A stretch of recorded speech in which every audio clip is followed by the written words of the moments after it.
ನೀವು ಶೇರ್ ಮಾರ್ಕೆಟಲ್ಲಿ ಇನ್ವೆಸ್ಟ್ ಮಾಡಬೇಕಂದ್ರೆ ನಿಮಗೆ ಒಂದು ಡಿಮ್ಯಾಟ್ ಅಕೌಂಟ್ನ ಅವಶ್ಯಕತೆ ಇರುತ್ತೆ. ನಾನು ನಿಮಗೆ ಇಲ್ಲಿ ಗ್ರೋ ಆ್ಯಪಲ್ಲಿ ಅಕೌಂಟನ್ನು ಯಾವ ರೀತಿ ಕ್ರಿಯೇಟ್ ಮಾಡಬೇಕಂತ ತಿಳಿಸ್ಕೊಡ್ತೇನೆ. ಇಲ್ಲಿ ಗೂಗಲ್ ಮೇಲೆ ಕ್ಲಿಕ್ ಮಾಡಿಬಿಟ್ಟು ನಿಮ್ಮ ಇಮೇಲ್ ಐ ಡಿಯನ್ನು ಸೆಲೆಕ್ಟ್ ಮಾಡಿ, ನಂತರ ನೀವಿಲ್ಲಿ ನಿಮ್ಮ ಮೊಬೈಲ್ ನಂಬರನ್ನು ಎಂಟರ್ ಮಾಡಿ.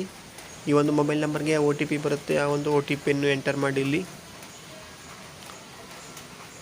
ಮತ್ತು ನಿಮ್ಮ ಇಲ್ಲಿ ಆ್ಯಪ್ಗೆ ಒಂದು ಲಾಕನ್ನು ಸೆಟ್ ಮಾಡಬೇಕಾಗುತ್ತೆ. ಆ್ಯಪನ್ನು ಓಪನ್ ಮಾಡುವಾಗ ಒಂದು ಪಿನ್ನನ್ನು ಸೆಟ್ ಮಾಡಬೇಕಾಗುತ್ತೆ. ಇಲ್ಲಿ ನೀವು ಈ ಒಂದು ಪಿನ್ನನ್ನು ಸೆಟ್ ಮಾಡಬೇಕಾಗುತ್ತೆ. ಇಲ್ಲಿ ಎಂಟರ್ ಮಾಡಿ ಮತ್ತೆ ಪಿನ್ನನ್ನು.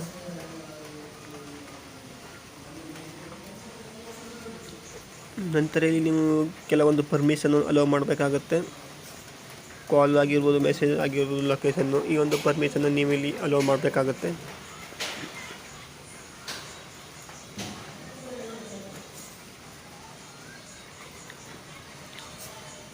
ನಂತರ ನಿಮ್ಮ ಒಂದು ಸಿಮ್ಮನ್ನು ಸೆಲೆಕ್ಟ್ ಮಾಡಬೇಕಾಗುತ್ತೆ. ನೀವು ಯಾವ ಮೊಬೈಲ್ ನಂಬರ್ ಎಂಟರ್ ಮಾಡಿದ್ದೀರ ನೋಡಿ, ಆ ಒಂದು ಮೊಬೈಲ್ನ ಸಿಮ್ಮ ಇಲ್ಲಿ ಸೆಲೆಕ್ಟ್ ಮಾಡಬೇಕಾಗುತ್ತೆ. ನಾನಿಲ್ಲಿ ಏರ್ಟೆಲ್ ಕ್ಲಿಕ್ ಮಾಡ್ತೇನೆ. ಏರ್ಟೆಲ್ ಮೊಬೈಲ್ ನಂಬರನ್ನು ಹಾಕಿದ್ದೆ, ಹಾಗಾಗಿ ನಂತರ ನಿಮ್ಮ ಸಿಮ್ ವೆರಿಫಿಕೇಷನ್ ಆಗುತ್ತೆ. ನಂತರ ನಿಮ್ಮ ಇಲ್ಲಿ ಒಂದು ಬ್ಯಾಂಕ್ ಸ್ಟೇಟ್ಮೆಂಟನ್ನು ಕೂಡ ಆ್ಯಡ್ ಮಾಡಬೇಕಾಗುತ್ತೆ. ಬ್ಯಾಂಕ್ ಡೀಟೇಲ್ಸನ್ನು ನೀವು ಇಲ್ಲಿ ಎಂಟರ್ ಮಾಡಬೇಕಾಗುತ್ತೆ.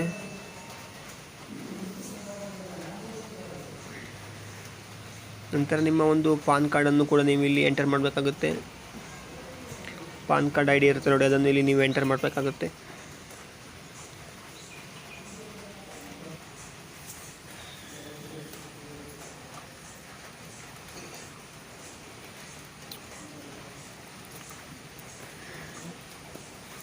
ಪಾನ್ ಕಾರ್ಡ್ ಕೂಡ ಇವಾಗ ಇಲ್ಲಿ ಎಂಟರ್ ಆಗಿದೆ. ನಂತರ ಇಲ್ಲಿ ಕನ್ಫರ್ಮ್ ಮೇಲೆ ಕ್ಲಿಕ್ ಮಾಡಿ.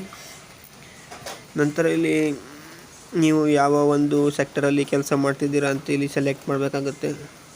ನೋಡಿ, ಇಲ್ಲಿ ಕೊಟ್ಟಿರುವಂಥದ್ದು ಪ್ರೈವೇಟ್ ಸೆಕ್ಟರ್, ಸರ್ವಿಸ್ ಮತ್ತು ಗೌರ್ಮೆಂಟ್ ಸೆಕ್ಟರ್, ಮತ್ತು ಸ್ಟೂಡೆಂಟ, ನೀವು ಬಿಸ್ನೆಸ್ ಮಾಡ್ತಿದ್ದೀರಾ, ಮತ್ತು ರಿಟೈರ್ ಆಗಿದ್ದೀರಾ, ಸರ್ವಿಸ್ ಮಾಡ್ತಿದ್ದೀರಾ ಅಂತ. ಇದಕ್ಕೆ ನೀವು ಯಾವ ಒಂದು ನೀವು ಸ್ಟೂಡೆಂಟ್ ಆಗಿರೋ ಸ್ಟೂಡೆಂಟನ್ನು ಸೆಲೆಕ್ಟ್ ಮಾಡಿ. ಹಾಗೆಯೇ ಪ್ರೈವೇಟ್ ಸೆಕ್ಟರಲ್ಲಿ ಕೆಲಸ ಮಾಡ್ತಿದ್ದೀರಾ ಅದನ್ನು ಸೆಲೆಕ್ಟ್ ಮಾಡಿ. ಹಾಗೆ ಅಗ್ರಿಕಲ್ಚರಲ್ ಕೂಡ ಕೊಟ್ಟಿರುವಂಥದ್ದು ನೋಡಿಕೊಂಡು ನೀವು ಯಾವುದಲ್ಲಿ ಇದ್ರೆ ಅದನ್ನು ಸೆಲೆಕ್ಟ್ ಮಾಡಿ. ಇಲ್ಲಿ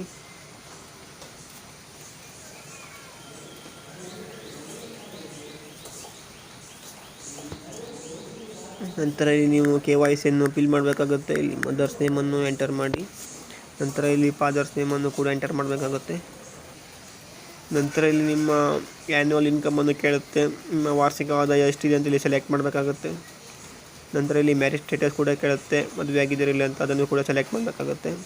ನಂತರ ಇಲ್ಲಿ ನಿಮಗೆ ಟ್ರೇಡಿಂಗ್ ಎಕ್ಸ್ಪೀರಿಯೆನ್ಸನ್ನು ಕೂಡ ಕೇಳುತ್ತೆ. ಇದು ಎಕ್ಸ್ಪೀರಿಯೆನ್ಸ್ ಮತ್ತು 1 year 2 year ನೋಡಿ ನಿಮಗೆ ಎಷ್ಟು ವರ್ಷ ಎಕ್ಸ್ಪೀರಿಯೆನ್ಸ್ ಇದ್ದರೆ ಇಲ್ಲಿ ನೀವು ಕ್ಲಿಕ್ ಮಾಡಿ, ಇಲ್ಲಾಂದರೆ ನೋ ಅಂತ ಕ್ಲಿಕ್ ಮಾಡಿ.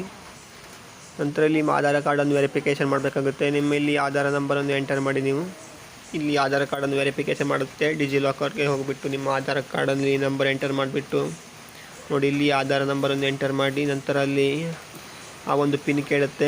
ಆ ಒಂದು ಪಿನ್ನನ್ನು ಕೂಡ ನೀವು ಇಲ್ಲಿ ಎಂಟರ್ ಮಾಡಬೇಕಾಗುತ್ತೆ. ಕ್ಯಾಪ್ಚಾ ಅದು ಎಂಟರ್ ಮಾಡಿದಾಗ ಇಲ್ಲಿ ನಿಮ್ಮ ಕನ್ಫರ್ಮ್ ಆಗುತ್ತೆ, ಆಧಾರ್ ಕಾರ್ಡ್ ವೆರಿಫಿಕೇಷನ್ ಆಗುತ್ತೆ. ನೀವು ಇಲ್ಲಿ ಮೊದಲೇ ಡಿಜಿಲಾಕರಲ್ಲಿ ಕ್ರಿಯೇಟ್ ಮಾಡಿದರೆ ಅದರ ಪಾಸ್ವರ್ಡನ್ನು ಇಲ್ಲಿ ಎಂಟರ್ ಮಾಡಬೇಕಾಗುತ್ತೆ. ನಂತರ ಅದು ಡಿಜಿಲಾಕರ್ನಿಂದ ನಿಮ್ಮ ಆಧಾರ್ ಕಾರ್ಡ್ ವೆರಿಫಿಕೇಷನ್ ಮಾಡುತ್ತೆ. ನೋಡಿ, ಎಂಟರ್ ಮಾಡಿದ್ಮೇಲೆ ನೆಕ್ಸ್ಟ್ ಇಲ್ಲಿ ಅದರ ಮೇಲೆ ಕ್ಲಿಕ್ ಮಾಡಿ. ಇದು ಪರ್ಮಿಷನನ್ನು ಕೇಳುತ್ತೆ ಕೆಲವೊಂದಿಷ್ಟು. ಈ ಒಂದು ಪರ್ಮಿಷನ್ ಅಲೋ ಮಾಡಿ. ಆಧಾರ್ ಕಾರ್ಡಲ್ಲಿ ವೆರಿಫಿಕೇಷನ್ ಆಗಿರುವಂಥದ್ದು ನೋಡಿ, ಲೋಡಿಂಗ್ ಆಗ್ತಿರುವಂಥದ್ದು.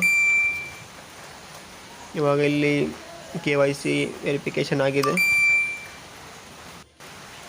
ನಂತರ ನಿಮ್ಮ ಫೋಟೋವನ್ನು ಕೂಡ ಇಲ್ಲಿ ತಗೊಳ್ಬೇಕಾಗುತ್ತೆ. ನಿಮ್ಮ ಫೋಟೋವನ್ನು ಇದೊಂದು ಆ್ಯಪಲ್ಲಿ ನಿಮಗೆ ಕೇಳುತ್ತೆ. ಇದು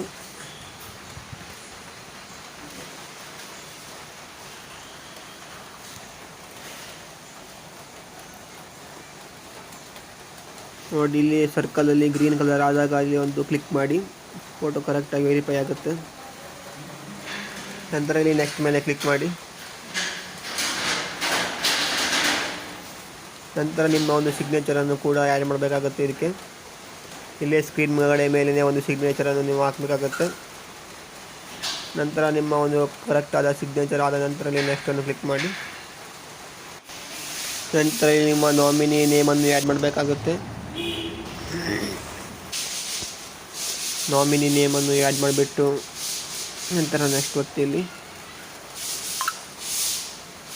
ನಿಮ್ಮ ಮನೆಯಲ್ಲಿ ಯಾರ್ದಾದ್ರೂ ಒಂದು ಹೆಸರನ್ನು ಹಾಕಬೇಕಾಗುತ್ತೆ.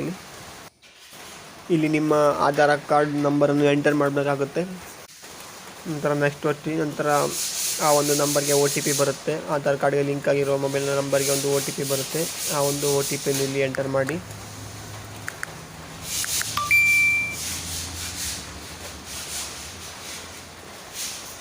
ವೆರಿಫೈ ಆಗುತ್ತೆ. ಇವಾಗ ನಿಮ್ಮ